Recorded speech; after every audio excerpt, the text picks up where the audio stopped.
This is me when I was still having hairs. All right? No, really, it's always cool, to be here and chatting with people like you who value and support the work that we're doing. And today, we're going to talk about life, aquatic life, those animals that lives on the water.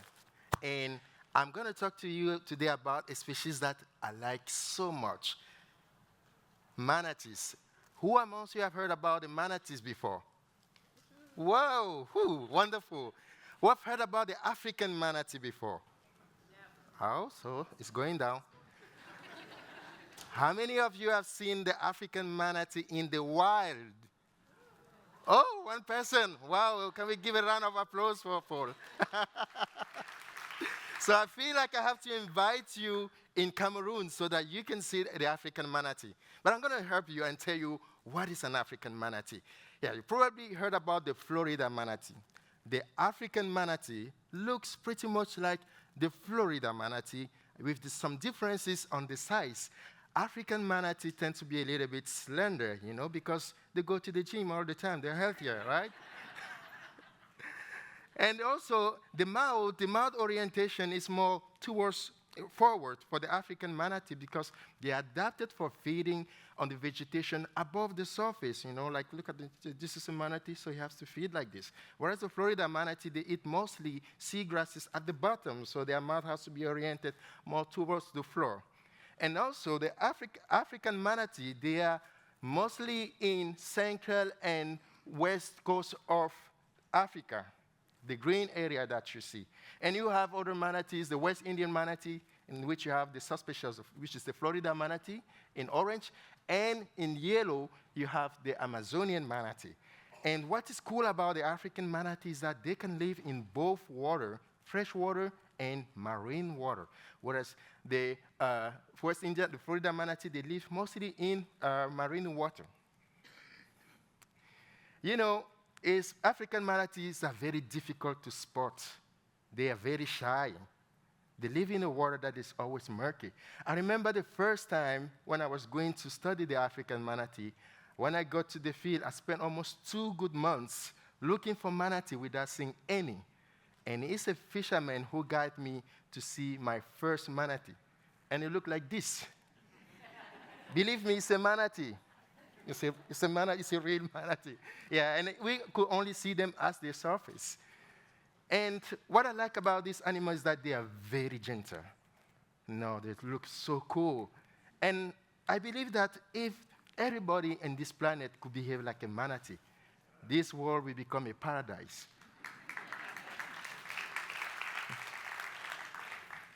Yet, the African manatee are facing serious threats, amongst which poaching, the highest threat, people killing them for their meat as a delicacy.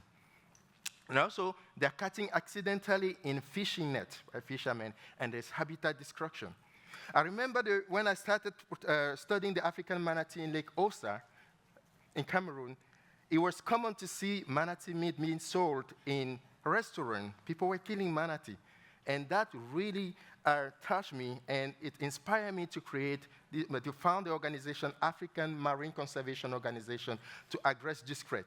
And with our collaborators and partners in Cameroon, we were able to tackle this through environmental education, alternative livelihood, anti-poaching activity. And today, there is no more poaching in Lake Osa. Thank you.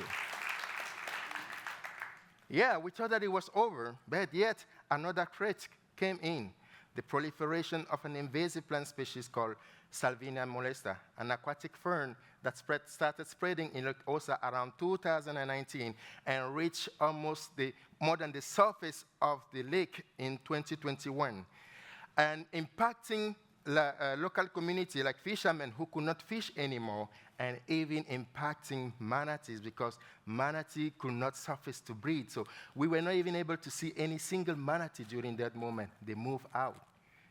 But yet, we were able also to overcome this challenge by the means of what we call a biological control, a tiny little insect that feeds specifically on Salvinia. And after, I remember I show you this picture, what happened, and to how it looks like in 2020 and how it looks like in 2024. Thank you. Yes, we are winning this fight. And now I came here with even a better good news for you. The first good news is that Salvinia is still reducing, you know.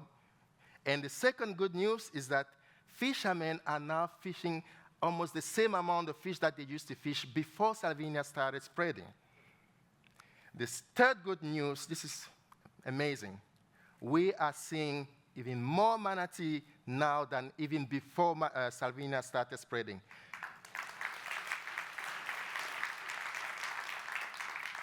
Two months ago, I went to the lake to survey, to do the manatee survey. In a single day, we spotted 14 manatees.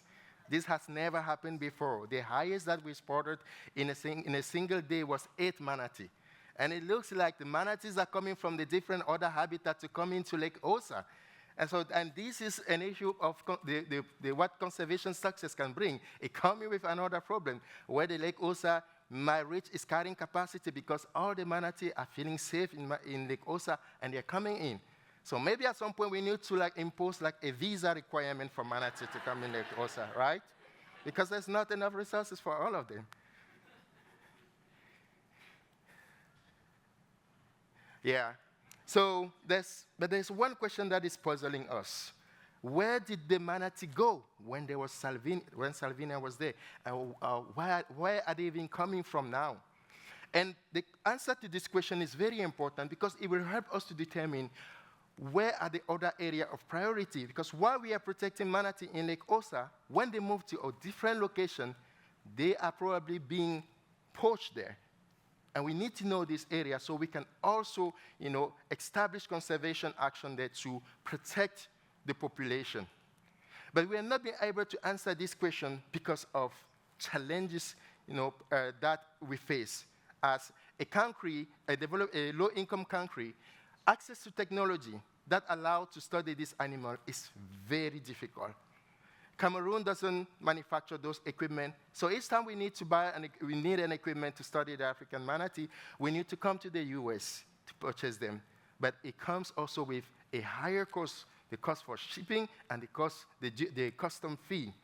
I'll take, for instance, we are planning to do in Cameroon the first manatee live capture and health assessment, whereby we're going to capture manatees in the lake, bring them to the shore, and put some tag on them to track their movement. Just like how, this was in Belize, where I went there to learn how they're doing it. But to do that, we need some special boats, like this one, right? To be able to safely capture the manatee. But the cost of acquiring this boat is just so prohibitive. And this is the boat that we have now. But we know that with your support, we are going to be able to achieve this objective to tag the manatee, see where they are going. Because this event will not only allow to monitor the movement of the manatees, but it will also give the opportunity for people to see manatee on their full size. Because when they are in the lake, you can't see them. Even myself, I've never seen an African manatee alive on the full body. I only see the snout at the surface to breathe. So while Lake Osa seems to be a safer place for the African manatee, we are concerned about its future. Why? Because there's a lot of deforestation that started happening around Lake Osa. And deforestation will mean that there will be a lot of erosion that will come in and will bring sediments and pollution, which might cause the lake to disappear. So here this is where Lake Osa is located, this circle in black, and this is Douala. Douala is the largest and fast-growing city in Cameroon, and it's extending towards Lake Osa. And the consequence of that is that there's more and more deforestation coming in towards Lake Osa, and this is the area you see in pink. We're still lucky that around Lake Osa, we're still seeing some green. But believe me, if this green become pink, the lake will disappear along with the manatee. And we don't want this to happen. That's why we want to act quickly and now. And we know how to do it. We were able to, to stop the poaching, to get rid of Salvinia. And I believe that if you guys join us in this fight, we will be able to save Lake Osa. And this is what we are planning to do. We are planning to support the government to extend the limit of this protected area to include the forest. And second, we want to do some reforestation around the area that has been degraded. And third, we want to put in place a management plan that will give orientation on how we can better protect the lake. And finally, we want to implement this management plan to ensure that the lake is going to become resilient for the sake of the African manatee and the local community. Thank you.